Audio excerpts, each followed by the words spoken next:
केंद्रीय मंत्री आदरणीय रामदास आठवले साहब उपस्थित है, वे आपको भी संबोधित करेंगे।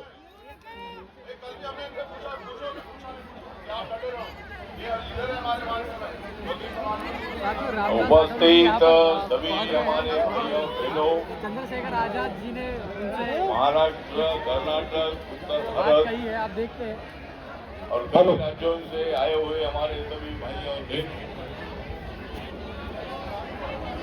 हम सब लोग आदरणीय पंडित जी के नेतृत्व में हम सब लोग यहाँ बड़ी संख्या में जमा हुए हैं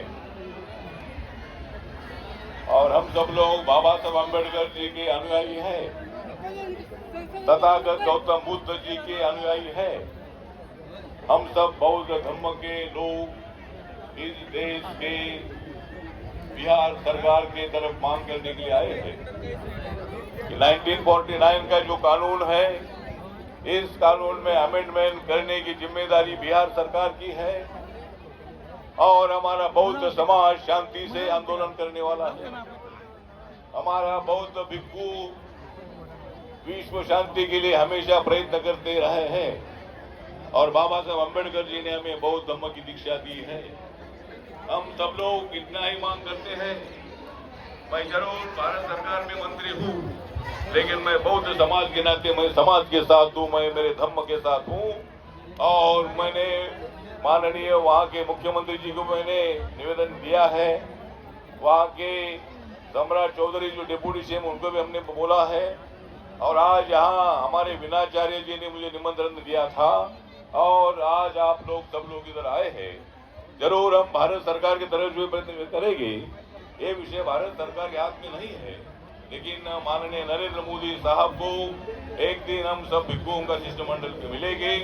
मैं एक बार नरेंद्र मोदी साहब को मिला हूं और हमारी मांग ये है कि बोध गया का महाबोधि महाविहार हमारे कब्जे में आना ही चाहिए। वो सभी ट्रस्टी हमारे बौद्ध समाज के होना चाहिए। इसी तरह की मांग हमारे सभी बौद्ध समाज की है और सबसे ज्यादा बौद्ध समाज हमारे महाराष्ट्र में है। बाबा साहब अम्बेडकर जी ने हमें बौद्ध धर्म की दीक्षा दी। नागपुर में 14 अक्टूबर 1956 को बाबा साहब अम्बेडकर जी ने हमें बौद्ध बनाया है और हम सब लोग किसी पर अन्याय नहीं करना चाहते हैं, लेकिन अगर हमारे ऊपर अन्याय होगा तो अन्याय सहने की हमारी भूमिका बिल्कुल नहीं है। ये अन्याय हमारे ऊपर है। हमारे धर्म के ट्रस्ट में दूसरे धर्म के लोग नहीं होना चाहिए और तुम्हारे ट्रस्ट में अगर हमारे लोग नहीं है तो हमारे ट्रस्ट में तुम्हारे लोग जो, तो ये कानून जो है, इस कानून में परिवर्तन करने की आवश्यकता है और ये परिवर्तन जरूर होगा। हमारी संघ शक्ति मजबूती से आगे बढ़ेगी तो जरूर अपने को एक दिन न्याय मिलेगा और सभी ट्रस्टी हमारे बौद्ध समाज के होंगे, ऐसा हमें पूरा विश्वास है। हम सब लोग एक हैं और हमारा विजय जरूर होगा। इतने भिक्खु लोग इधर आए हैं, तो इतने भिक्खु और आप सब लोग जो अनुयायी है, उपासक है, उपासिका है, आप बड़ी संख्या में इधर आए हैं, तो मैं भी आपके साथ हूँ। ये अंदर की बात नहीं है, ये तो ऊपर की बात है। इस विषय पर हम सब लोग बौद्ध समाज के, चाहे वो कोई भी गुट का आदमी हो, कोई भी मतलब जो बौद्ध है, वो सब लोग हम इस विषय पर एक है और हमें न्याय मिलना ही चाहिए। यही भूमिका हम सब लोगों की है और जो मेरी रिपब्लिकन पार्टी ऑफ इंडिया है, मेरे पार्टी का इस आंदोलन को पूरा सपोर्ट है और हम आप लोगों के साथ है। तो इसीलिए महाबोधि महाविहार हमारे ताबे में आना ही चाहिए और उसके लिए हमारा संघर्ष जारी रहेगा। यही बताने के लिए आज मैं इधर आया हूँ और भारत सरकार की तरफ से भी जरूर मैं प्रयत्न करने वाला हूँ। जरूर भारत सरकार की तरफ से अपने बिहार सरकार को बोलकर इस इशू को कैसा हल किया जा सकता है, उसके लिए हम प्रयत्न करेंगे।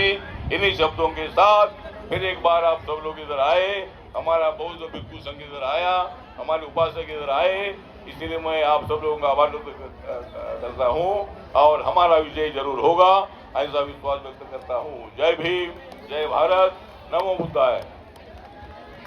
धन्यवाद, धन्यवाद आठवले साहब। इसके बाद में आमंत्रित कर रहा हूँ आदरणीय पूज्य बनते खेम धम्मो जी को, कि वे अपनी बात रखेंगे।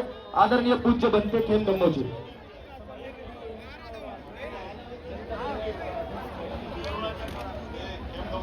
आदरणीय खेम धम्मो बनते जी आप सभी को संबोधित करेंगे।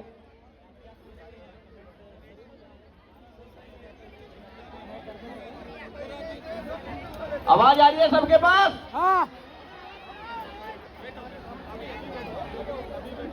नमो तस् भगवतो अरहतो सम्मा संबुद्धस्स नमो तस् भगवतो अरहतो सम्मा संबुद्धस्स नमो तस् भगवतो अरहतो सम्मा संबुद्धस्स।